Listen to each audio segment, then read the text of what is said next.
Everyone, അപ്പൊ എന്റെ പുതിയൊരു വീഡിയോയിലേക്ക് സ്വാഗതം. ഇന്ന് ഞാൻ വന്നിരിക്കുന്നത് എമ്പുരാൻ റിലേറ്റഡ് ആയിട്ടുള്ള ഒരു വീഡിയോ ആയിട്ടാണ് ഞാൻ ഇന്ന് വന്നിരിക്കുന്നത്. ടിക്കറ്റ് ബുക്കിംഗിൽ തന്നെ റെക്കോർഡാണ് ഇപ്പൊ സ്ഥാപിച്ചിരിക്കുന്നത്. ശരിക്കും ബുക്ക് മൈ ഷോയിലൊക്കെ ആൾക്കാരുടെ തല്ലിക്കയറ്റം കാരണം ആകെ അറഞ്ചും പുറഞ്ഞ ടിക്കറ്റ് എടുക്കുക കേട്ടോ. അപ്പൊ ടിക്കറ്റ് എടുക്കാൻ വേണ്ടിയിട്ട് ഇങ്ങനെ ഓരോ സ്ഥലത്തുള്ള ഉന്തുതള്ളൊക്കെ നമ്മൾ കണ്ടിട്ടുള്ളതാണ്. അപ്പോ പണ്ടൊക്കെ നമ്മൾ കണ്ടിട്ടുണ്ട് ഇങ്ങനെ ക്യൂ നിന്ന് പിന്നെ ടിക്കറ്റ് എടുക്കാനായിട്ട് ക്യൂ നിൽക്കുന്നു, അങ്ങനെ കുറെ ഇങ്ങനെ ഗേറ്റ് ഇങ്ങനെ കൗണ്ടർ തുറക്കാൻ വേണ്ടിയിട്ട് ഇങ്ങനെ ഓടിപ്പോയി ടിക്കറ്റ് എടുക്കാൻ വേണ്ടിയിട്ട് പോകുന്നത്. ശരിക്കും പറഞ്ഞാൽ ഇന്നത്തെ കാലത്ത് 2025 അങ്ങനെ ഒരു കാഴ്ച കാണാൻ പറ്റുമെന്ന് സ്വപ്നത്തിൽ വിചാരിച്ചില്ല. മലയാള സിനിമ മരിച്ചിട്ടില്ല, സിനിമാ പ്രേമികൾ ഇപ്പോൾ ഉണ്ടെന്ന് തെളിഞ്ഞിരിക്കുകയാണ്. മലയാള സിനിമയ്ക്ക് ഇപ്പോഴും വാല്യൂ ഉണ്ടെന്ന് അറിയിക്കുന്ന ഒരു സംഭവം തന്നെയാണ് ഇത്. എന്തായാലും ഇന്ത്യയിൽ ആദ്യമായിട്ടാണ് ആദ്യത്തെ ഒരു ദിവസം കൊണ്ട് തന്നെ 6,55,000 ടിക്കറ്റ് വിൽക്കുന്നത്. അപ്പൊ 645K the most number of tickets എന്നൊക്കെ പറഞ്ഞിട്ട് ഒരു പോസ്റ്റർ ഒക്കെ കണ്ടോ. അതെന്ന് പറയുന്നത് നമ്മുടെ സ്വന്തം മലയാള സിനിമയായ ലാലേട്ടന്റെയും പൃഥ്വിരാജിന്റെയും എമ്പുരാന്റെ കച്ചവടമാണ്. നമ്മള് ഒരുപാട് സിനിമയുടെ ഇതുണ്ട്, 24 മണിക്കൂറിൽ ഏറ്റവും കൂടുതൽ ടിക്കറ്റ് വിറ്റഴിഞ്ഞു പോയ ഓരോ സിനിമകളുടെ പോസ്റ്ററാണ് കാണുന്നത്. ഇപ്പം ലൂസിഫർ 2 ആണ് L2 ഇത്രയും അധികം ടിക്കറ്റ് വിറ്റഴിഞ്ഞ മൂവി എന്ന് പറയുന്നത്. അപ്പോ എനിക്ക് പറയാനുള്ളത് ഈ എമ്പുരാൻ L2 പിന്നെ മൂവിനെ കുറിച്ച് പറയുവാണെങ്കിൽ ഏറ്റവും കൂടുതൽ ചർച്ചാ വിഷയമായിക്കൊണ്ടിരിക്കുന്ന 1-2 പോയിന്റ് ഉണ്ട്. പുറത്ത് ഡ്രാഗൺ ഉള്ള ഒരു പടമുള്ള ഒരു സാധനം, അതാരാണെന്ന് ഇപ്പോഴും ആൾക്കാർക്ക് ട്രാക്ക് ചെയ്യാൻ പറ്റിയിട്ടില്ല. ഇതിനകത്ത് കമിയോ റോൾസ് ഉണ്ടോ എന്നാണ് ഏറ്റവും കൂടുതൽ ആൾക്കാർ നോക്കുന്നത്. അപ്പൊ അതിനകത്ത് ഉണ്ടെന്നാണ് ഇതിനകത്ത് ഉള്ള വാസുദേവൻ എന്ന് പറയുന്ന വ്യക്തി പറയുന്നത്. അത് പുള്ളിക്കാരൻ കൺഫേം ചെയ്ത് പറയുന്നുണ്ട്. ആ വീഡിയോ നമുക്ക് കാണാം. അമീർ ഖാന്റെ സിസ്റ്റർ ഒരു റോള് ചെയ്യുന്നുണ്ട്. അതേപോലെ എറിക് എന്ന് പറഞ്ഞിട്ടൊരു ഫ്രഞ്ച് ആക്ടർ ആക്ട് ചെയ്യുന്നുണ്ട്. ഒരു ക്യാമിയോ പ്രതീക്ഷിക്കാം എമ്പുരാനിൽ. ആരാണെന്ന് പറയണ്ട, എസ് ഓർ നോ ഉണ്ടാവും. പുള്ളിക്കാരൻ പറയുന്ന ക്യാമിയോ ഉണ്ട് എന്നുള്ള കാര്യമാണ് പറയുന്നത്. ഡെഫിനറ്റ്ലി എന്നാണ് പറയുന്നത്. അത് ആരാണെന്നുള്ളതാണ് അടുത്ത ചോദ്യം. ശരിക്കും പറഞ്ഞാൽ അത് വലിയ ക്യൂരിയോസിറ്റി ഉള്ള ഒരു സംഭവം തന്നെയാണ്. മമ്മൂട്ടിയാണോ, ഇനി വല്ല ഹിന്ദി നടന്മാരും വല്ലതും ആണോ, ഞാനാണ് എന്നുള്ളത് ഒരുപാട് ആൾക്കാർ ഇങ്ങനെ ആകാംക്ഷയോടെ കാത്തിരിക്കുകയാണ്. അപ്പൊ ഇതിന്റെ ടീസർ ലോഞ്ചിന്റെ സമയത്ത് മമ്മൂക്ക വന്നപ്പോ ഒരു പിക്ക് ചെയ്യാൻ വെക്കാം. ആന്റണി പെരുമ്പാവൂർ, അതുപോലെ തന്നെ മോഹൻലാല്, മമ്മൂക്ക, പൃഥ്വിരാജ്, എല്ലാവരും കുറെ പേര് അതിനകത്ത് ബ്ലാക്ക് ഡ്രസ് ആണ് ഇട്ടിരിക്കുന്നത്. മമ്മൂക്ക ഒത്ത നടുക്ക് നിപ്പുണ്ട് വൈറ്റ് ഒക്കെ ഇട്ട്. ബാക്കി എല്ലാരും ബ്ലാക്ക്, മമ്മൂട്ടി മാത്രം വൈറ്റ്.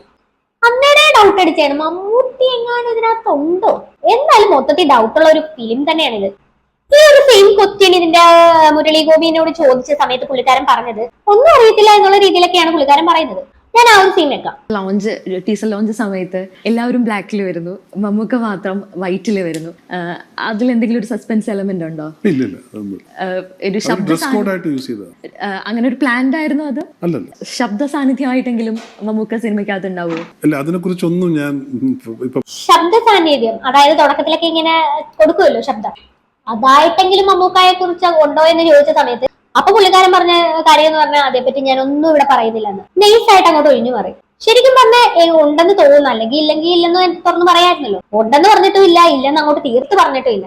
ഇതൊക്കെ കേൾക്കുമ്പോഴാണ് നമുക്ക് ഉണ്ടോ ഇല്ലേ എന്നൊക്കെ ഉള്ള ഒരു ആകാംക്ഷയും സംശയമൊക്കെ വരുന്നത്. ലാലേട്ടന്റെ സിനിമയിലും മമ്മൂക്കാടെ ഒരു ക്യാമിയോ റോൾ എന്നൊക്കെ പറയുന്നതുണ്ടല്ലോ, വേറെ ലെവല് സാധനമായിരിക്കും.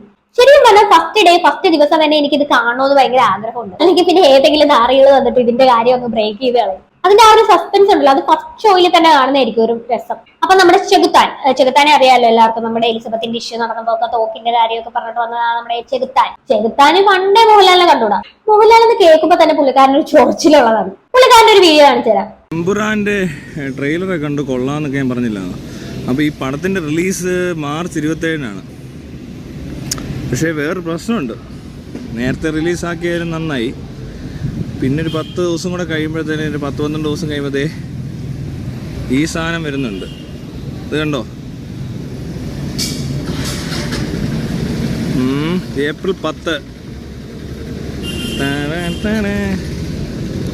ഈ മോഹൻലാലൊക്കെ എന്തൊക്കെ കാണിച്ചാലും ഈ ഒരു റേഞ്ചിൽ വരത്തില്ല. അപ്പം നേരത്തെ ആ പടം ഓടിച്ചങ്ങ് സൈഡിലോട്ട് മാറിയിരിക്കുന്നതായിരിക്കും നല്ലതെന്ന് തോന്നുന്നു. അതായിരിക്കും ഇവർ ആദ്യം മാർച്ച് 27 കൊണ്ട് റിലീസ് ചെയ്തു. പടം എങ്ങനെ ആയിരിക്കുമെന്ന് എനിക്കറിയത്തില്ല. എന്താണേലും അത് ഈ കോട്ടും കൂളിംഗ് ഗ്ലാസും സീനൊക്കെ കൊണ്ട് ലാലേട്ടൻ ഇങ്ങനെ നിരങ്ങുമ്പോൾ ഇപ്പുറത്തൂടെ ഇങ്ങേരി ഈ ബൈക്കൊക്കെ ഓടിച്ചിറങ്ങുന്ന കണ്ടു കഴിഞ്ഞാൽ പിന്നെ അതങ്ങ് പോവും. അപ്പോൾ ശരിക്കും പറഞ്ഞാലേ എമ്പുരാൻ അങ്ങോട്ട് മാറിക്കഴിയുമ്പോൾ മമ്മൂട്ടി ഫാൻസിന് ആഘോഷിക്കാനുള്ള സാധനം വരുന്നുണ്ട്. ഈ റിയൽ ആഘോഷം അവിടെ നടക്കും മിക്കവാറും. ഹിമാരി കിടന്ന് ചാടുകയും തുള്ളുകയും മതിക്കുകയൊക്കെ ചെയ്യുന്നുണ്ട്. വലിയ കാര്യം ഉണ്ടാവുമെന്ന് തോന്നുന്നില്ല. ഇതിൻ്റെ അടുത്ത് നടക്കത്തില്ല.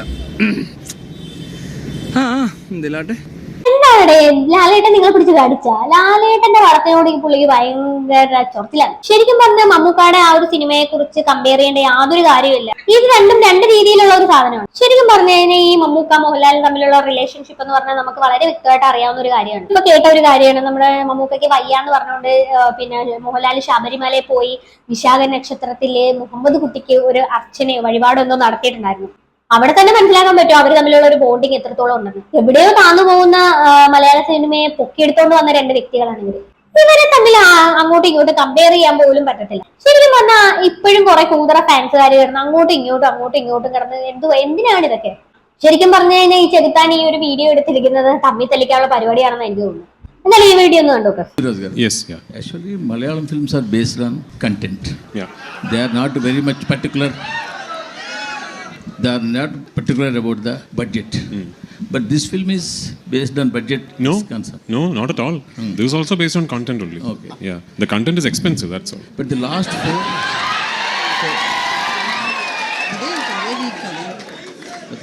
four years, if we saw in Malayalam. Yeah. Okay. No, everything else is secondary. I hope I have made a good film. This particular good film just happens to be a very expensive good film. That's all. First and foremost, we have never announced the budget of this film. Yeah, we have never said anywhere that this film has cost this much money, right? So my take about the whole budget scenario is, when you see this film, what you think is the budget of the film. And I'm going to put a challenge out there. I'm going to put a challenge out there. Your guess will be more than the actual budget, and that is Malayalam cinema. ശരിക്കും പറഞ്ഞാൽ ഈ മലയാള cinema എന്ന് പറയുന്നത് പിടിച്ചു നിൽക്കുന്നത് ആ ഒരു സിനിമയുടെ കോണ്ടന്റ്, കഥയെ വെച്ചിട്ടാണ് ഈ ഒരു സിനിമ പിടിച്ചു നിൽക്കുന്ന കാര്യം. സത്യം പറഞ്ഞാൽ നമുക്ക് ബഡ്ജറ്റ് ഇല്ല, അതൊരു തരത്തിലുള്ള യാഥാർത്ഥ്യം തന്നെയാണ്, ബഡ്ജറ്റ് ഇല്ല എന്നുള്ള കാര്യം. മറ്റുള്ള സ്റ്റേറ്റിനെ വെച്ച് നോക്കുമ്പോൾ നമ്മുടെ കേരളം എന്ന് പറയുന്നത് പോപ്പുലേഷൻ വളരെ കുറവാണ്, ഓഡിയൻസിന്റെ എണ്ണം വളരെ കുറവാണ്. ഇപ്പൊ നല്ല വലിയൊരു ബിഗ് ബഡ്ജറ്റ് ചിത്രം പിടിച്ചു കഴിഞ്ഞാൽ അത് തിരിച്ചു പിടിക്കാനായിട്ട്, ആ ഒരു ക്യാഷ് എമൗണ്ട് തിരിച്ചു പിടിക്കാനായിട്ട് വളരെ വലിയ പ്രയാസം തന്നെയായിരിക്കും. ആ ക്യാഷ് തിരിച്ചു കിട്ടാനുള്ള ചാൻസ് വളരെ കുറവാണ്. ഒരു 20 കോടിയിൽ മേളില് വരുന്ന ഒരു സിനിമ നമ്മളെ സംബന്ധിച്ച് അത് വലിയ ബിഗ് ബഡ്ജറ്റ് ചിത്രം തന്നെയാണ്. അത് തന്നെ നമ്മൾ ഓഡിയൻസിന്റെ കയ്യിൽ നിന്ന് തിരിച്ചു കിട്ടാൻ വലിയ പാട് തന്നെയാണ്. എമ്പുരാനെ സംബന്ധിച്ചിടത്തോളം നമുക്കും പറ്റും വലിയൊരു ബിഗ് ബഡ്ജറ്റിലുള്ള ചിത്രം പിടിക്കാം പറ്റുമെന്നുള്ള കാര്യം തെളിയിച്ചു കൊടുത്ത ഒരു സിനിമ തന്നെയാണ് എമ്പുരാൻ. ഈ പുറം സ്ഥലത്ത് ഇംഗ്ലീഷ്, ഹിന്ദി, കന്നഡ തെലുങ്കിലൊക്കെ ആണെങ്കിലും തമിഴിലൊക്കെ ആണെങ്കിലും അവിടെ സിനിമയുടെ കഥേനേക്കാൾ ഉപരി വേറെ കുറെ കാര്യങ്ങൾ അതിനകത്ത് ബാക്കിയുള്ള കാര്യങ്ങൾ, നിങ്ങൾക്ക് കാര്യം മനസ്സിലായെന്ന് വിചാരിക്കുന്നത്, അതിനോടൊക്കെയാണ് ഇമ്പോർട്ടൻസ് കൊടുക്കുന്നത്. വലിയ കഥയൊന്നും കാണത്തില്ല, പക്ഷെ ഇവരതിനകത്ത് കുറെ മസാലയും അതും ഇതുമൊക്കെ കയറ്റിയിട്ട് ഫാൻസിനെ തൃപ്തിപ്പെടുത്തുന്ന രീതിയിലാണ് പടമൊക്കെ ഇറക്കുന്നത്. ഭയങ്കര എന്റർടൈൻമെന്റ് സാധനം അങ്ങനെ ഇങ്ങനെയാന്നൊക്കെ പറഞ്ഞിട്ട് പൈസ അങ്ങനെയൊക്കെ പറഞ്ഞ് ഇറക്കിയിട്ട് പൈസ വാരിക്കൊണ്ട് പോകുന്ന ഇതാണ് നമ്മൾ കണ്ടോണ്ടിരുന്നത്. പക്ഷെ നമ്മുടെ ഇവിടെ അത് പറ്റൂല, ആട്ടിത്തുപ്പി വിടും. ഇവിടെ കണ്ടന്റ് പ്ലസ് മാസ് മസാല അങ്ങനെ ഉണ്ടെങ്കിൽ മാത്രമേ ഇവിടെ പടം കൊടുത്തുള്ളൂ. ശരിക്കും പറഞ്ഞാൽ ഓരോ ഇൻഡസ്ട്രിയുടെയും തലവര മാറ്റുന്ന മൂവീസ് എന്ന് പറയുന്നത് മാസ് മസാല മൂവീസ് തന്നെ ആയിരിക്കത്തില്ല. ശരിക്കും പറഞ്ഞാൽ കഥ നല്ല അടിപൊളി കഥയായിരിക്കണം, അതിനകത്ത് മാസ് മസാല അത് ഇത് മറ്റത് മറിച്ചത് ഒക്കെ വേണം മലയാളികൾക്ക്. എന്നാൽ മാത്രമേ ഈ സിനിമ ഒന്ന് പൊളിക്കത്തുള്ളൂ, തലവര മാറ്റത്തുള്ളൂ. തെലുങ്ക് സിനിമ പീക്കായത് ബാഹുബലിക്ക് ശേഷം മാത്രമാണ്. കന്നഡ സിനിമ പീക്കായത് KGF ശേഷമാണ്. അതുകൊണ്ട് നമ്മുടെ ഈ എമ്പുരാൻ ഹിറ്റായി കഴിഞ്ഞാൽ അതുകൊണ്ട് നമുക്ക് നിസ്സംശയം പറയാൻ പറ്റും മലയാള സിനിമ പീക്കായത് എമ്പുരാന് ശേഷമാണെന്ന്. ആ ഒരു സ്റ്റേറ്റ്മെന്റ് ആണ് ഞാൻ ഈ എമ്പുരാൻ സിനിമയിൽ നിന്ന് ഏറ്റവും കൂടുതൽ കേൾക്കാൻ ആഗ്രഹിക്കുന്നത്. നമുക്കും ഒരു ബിഗ് ബഡ്ജറ്റ് ചിത്രം ഇറക്കാൻ പറ്റുമെന്ന് ഇവിടെ നിന്ന് ചേഞ്ച് ആവട്ടെ എന്ന് ഞാൻ ആഗ്രഹിക്കുന്നു. എന്തായാലും വലിയൊരു വിജയം തന്നെ ആവട്ടെ, അതിൽ കൂടുതലൊന്നും പ്രതീക്ഷിക്കുന്നില്ല. ശരിക്കും പറഞ്ഞാൽ ഈ ഹൈദരാബാദിൽ നടന്ന ഈ ഒരു ഇന്റർവ്യൂ എന്ന് പറഞ്ഞു കഴിഞ്ഞാൽ മൊത്തം കൊട്ടാണ്. തെലുങ്കന്മാർക്കും ബാക്കിയുള്ളവർക്കും ഒക്കെ അട്ടപടലം കൊട്ടാണ്. രസമാണ് ഇതെല്ലാം കേട്ടിരിക്കാനായിട്ട്. എന്തായാലും അടുത്ത കൊട്ട് നമുക്ക് കേൾക്കാം. To tell you that Mohanlal sir and I, the moment we finished the first narration of the script, both of us were very aware that something like this is unheard of in Malayalam in terms of the scale, the canvas and everything. That's what it is. And I was half expecting sir to tell me, son, you have dreamt too big this time, so let us think of something else. But it is only because of his confidence. He is the one who told me, whatever you want, let's do this. It's only because of his confidence this film became possible. And every single penny that could be spent on making the film has been spent on making the film. Mohanlal sir and myself, we have not taken a single rupee from this film. Fantastic. Prithviraj ഇതിനകത്ത് ഈ ഒരു സിനിമയിൽ ഒറ്റ പൈസ പോലും salary ആയിട്ട് വാങ്ങിച്ചിട്ടില്ല. ചിലപ്പോൾ പുള്ളിക്കാരൻ വിചാരിച്ചു കാണും ചിലപ്പോൾ ഈ സിനിമയുടെ വിജയത്തിന് ശേഷം സെറ്റാക്കാം. ചിലപ്പം ഈ സിനിമയുടെ വിജയത്തിന് ശേഷമുള്ള ഷെയറോ അങ്ങനെ നല്ലതും ആയിരിക്കാം ചിലപ്പോൾ ഇവർ തമ്മിലുള്ള ഒരു കരാർ എന്ന് പറയുന്നത്. ഇൻഡസ്ട്രിയിലുള്ള ബാക്കിയുള്ള കാര്യങ്ങൾ നോക്കുവാണെങ്കിൽ തമിഴാണെങ്കിലും തെലുങ്കാണെങ്കിലും ഒക്കെ വെച്ച് നോക്കുവാണെങ്കിൽ ശരിക്കും പറഞ്ഞാൽ അങ്ങനെയുള്ള ഒരു സിനിമ എന്ന് പറയുന്നത് 72-80% അതിനകത്ത് കാസ്റ്റിങ്ങിന് വേണ്ടിയായിരിക്കും ചിലപ്പോൾ ഇവര് ഇറക്കുന്നത്. എനിക്ക് തോന്നുന്നു ഈ വിജയുടെ ലാസ്റ്റ് മൂവി എന്ന് പറയുന്ന പ്രതിഫലം 200 കോടി എങ്ങാണ്ടായിരുന്നു തോന്നുന്നു. വിജയുടെ 300 കോടി സിനിമ ഇറങ്ങുവാണെങ്കിൽ അതിൽ 200 കോടിയും വിജയ്ക്കാണ്. ബാക്കി 100 കോടിക്ക് വേണം സിനിമ ഓടിക്കാൻ. എന്തായാലും അടുത്തൊരു വീഡിയോ കാണിക്കാം. അത് ഈ ഇന്റർവ്യൂവിൽ തന്നെ ഉള്ളതാണ്. ഒരു ചേച്ചി നല്ല രീതിയിൽ ചൊറിയാൻ വന്നപ്പോഴത്തേക്ക് ആ ചേച്ചിക്ക് കൊടുത്തൊരു మరవడిയാണ്. అయితే ఇప్పుడు తెలుగులో పెద్ద బ్యానర్స్ నుంచి మ్యాడ్ కావచ్చు, రాబిన్ హుడ్ కూడా వస్తుంది. సో మలయాళ సినిమాకి థియేటర్లు ఎక్కువిచ్చే అవకాశాలు, హౌస్ఫుల్ కూడా నడుస్తున్నాయి. సో అవకాశం ఉంది. ఒక తెలుగు పర్సన్ గా మీరు మలయాళ సినిమాకి ఎక్కువ స్కోప్ ఇచ్చే అవకాశం ఉంది. మలయాళం ఇప్పుడు అలా అడిగితే మలయాళం తెలుగు అని సెపరేట్ చేస్తారు. ఈ రోజు గ్లోబల్ సినిమా Correct. ఎక్కడ బాగుంటే అక్కడ చూస్తారు. No. In my conversation, I told that we have the habit of accepting films from all over the state. Please try and watch my film. Madam, I distributed Salar in Kerala. Prithviraj Productions distributed KGF 2 in Kerala. So, See, I only went to for the release of Pushpa. yeah. This is a beautiful fraternity. Let us meet together and let us create beautiful movies. Yeah. Mohanlal sir, നമ്മൾ മാത്രമേ ഉള്ളൂ എല്ലാ മൂവീസിനെയും ഒരുപോലെ accept ചെയ്യുന്നത്. ബാക്കിയുള്ളവരെന്ന് പറയുന്നത് അവരുടെ movie തന്നെയാണ് അവർക്ക് പ്രാധാന്യം കൊടുക്കുന്നത്. അവര് കൂടുതലും അതാണ് നോക്കുന്നത്. അപ്പൊ ചേച്ചി പിന്നെയും ചൊറിഞ്ഞുകൊണ്ടിരിക്കുകയാണ്. ബാക്കി കൂടെ കാണാം. యాక్చువల్లీ హ్యావ్ యూ సీన్ ఆడు జీవితం, పృథ్వీరాజ్ సార్ ఆడు జీవితం? What a question. No. Do you like? മോഹൻലാലിനോട് ചോദിക്കുന്നത് പൃഥ്വിരാജിന്റെ ആടുജീവിതം കണ്ടാണോ? അല്ല, കിട്ടിയൊന്നും പോരെന്ന് തോന്നുന്നു പുള്ളിക്കാരിക്ക്. ബാക്കി കൂടെ കാണാം. Do you like Prithviraj sir as a actor or as a director? I like Prithviraj as a person.